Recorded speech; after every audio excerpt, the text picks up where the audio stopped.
আসসালামু আলাইকুম। Hello everyone, কেমন আছেন? আলহামদুলিল্লাহ আমি ভালো আছি। তো পেঁয়াজ এত সস্তায় পেয়ে আমি এখানে ১০ কেজি পেঁয়াজ কিনে নিয়ে আসছি। তবে এই পেঁয়াজ রেখে খাওয়া যাবে না। এটা ১০-১৫ দিন পরেই পচতে শুরু করবে। তো আমি একটা বুদ্ধি বের করেছি, আপনাদের সাথে শেয়ার করছি।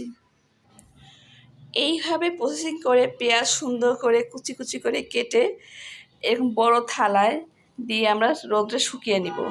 রৌদ্রে শুকানোর পরে এটাকে আমরা বয়াম ভরে রেখে দিব।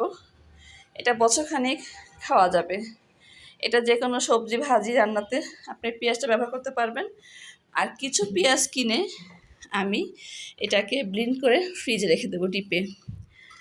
একথা কেন বলছি? কারণ এখন পেঁয়াজের কেজি পাইকারি বাজারে হচ্ছে ৩০ টাকা থেকে ৩৫ টাকার ভিতরে। এই পেঁয়াজের কেজি আর ১৫ দিন পরেই হয়ে যাবে ২০০ টাকার মতো কেজি। তখন আমাদের মতো মধ্যবিত্তরা এই পেঁয়াজ কিনতে আমরা হিমশিম খেয়ে যাব।